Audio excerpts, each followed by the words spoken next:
All right, let's try this again. I believe I was talking and the thing wasn't even running. All right. Today is October 29th or October 30th. I'm not sure which Wednesday. It is a Wednesday. I do know that much.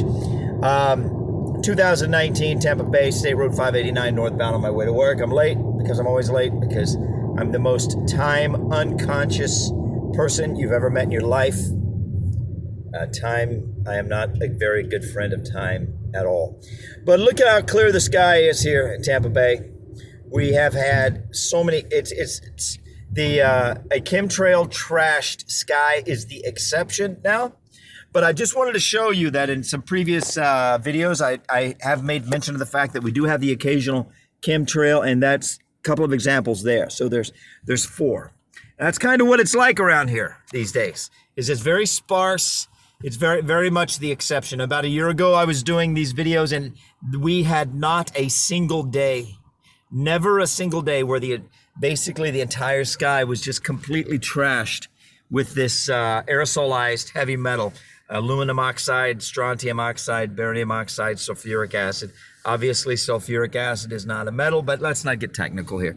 And for that matter, I don't know about strontium and barium either. I assume that barium is, but I don't know about strontium, and I'm not even 100% sure about barium. But in the words of Al Gore and David Keith and other climate activists like that, geoengineering experts or geoengineering idiots, they are spraying these heavy metals into the atmosphere. In the words of John Brennan, SAI, they are engaging in stratospheric aerosol injection in order to reflect the sun back into the universe, so the world does not, in the words of Barack Obama, boil over. Okay, that's their rationale. What we really believe it is it's population control, it's dominion of the earth. They want to kill the earth, not just the people, but the earth itself, because they know the earth will rebound. It always does. I mean, if 10 years we stop engaging in human activity, nature will just come back in and take over. I mean, that's just the way it is. And if an area is particularly decimated, maybe it'll take 100 years. But 100 years to the earth is like 5 seconds to us, in relative terms, right? So it's nothing. They know that. And so they want to destroy the earth because they want to push. First of all, they want to reduce the population by 90%, or some of them say 99%. Ted Turner put up the Georgia Guidestones, where they etched these objectives into granite. In case anybody thinks they're not serious, no, they have etched their objectives into granite, that they want to reduce the population by, I think on the Georgia Guidestones it might say 95%. And they want to push everybody into giant cities. Google has these bubble cities where they're hyper technology cities, completely controlled climates, total 100% human surveillance. There will be no meat. Everybody will be eating meat made out of plants and chemicals and all kinds of industrial garbage. It's basically the Tavistock Institute Council on Foreign Relations, the Julian Huxley, Aldous Huxley. It's their vision for the future. It's where the elite, the geoengineers and the social engineers are literally gods. All right. And they refer to themselves as such. I forget, Ray Kurzweil, I think it was, who said, I do not believe in God yet, right? They believe that they will be gods, and they have a plan to implement it, and they are implementing it. And the vaccines are part of it. The chemtrails are part of it.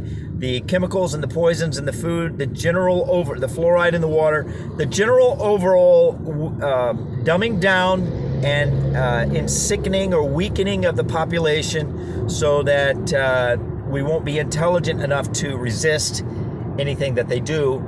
Nor will we have the energy, nor will we have the inclination, because the fluoride in the water, everything takes away. All these things slow down the metabolism, slow down the mental activity, slow down the will to fight and resist change, and defend yourself. It's a multi-pronged, multifaceted, slow landing approach to the complete total domination of the population by a tiny minority of super elite.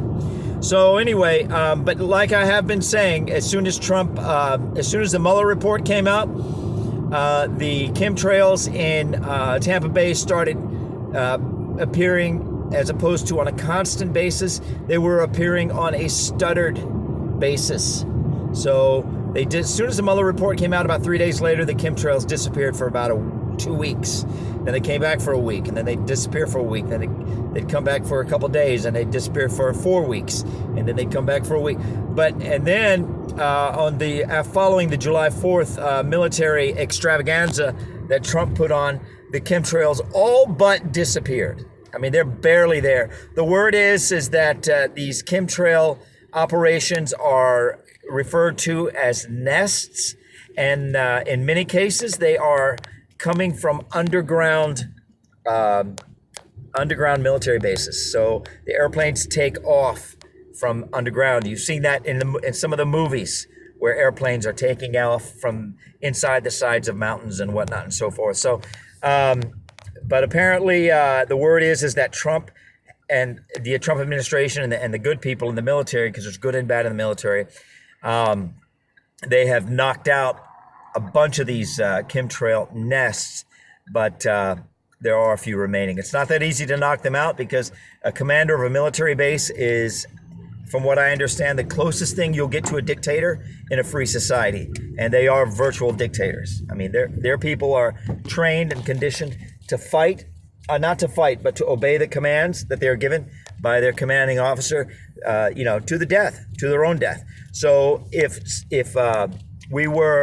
when we try to confront one of these base commanders that's running one of these chemtrail bases, or foreign interest bases, because all these people are bought out by the Chinese. They're basically Chinese and other globalist type people. They're basically operatives of foreign nations and multinational interest. So the mega corporations like Amazon and GE and God only knows. I mean, institutions that we've never even heard of, basically, and people that we've never heard of. So. Anyway, when we go and we confront them and try to take them out or compromise their activities, it would be like basically the equivalent of declaring war on our own people. So that's the sensitivity, that's the complication, and that's why it is so difficult. But they have taken out a bunch of them, so the chemtrails have just all but disappeared in Tampa Bay. I hope the same is true for you. God bless you. Thank you for watching. I'm late for work, so I got to run. Bye.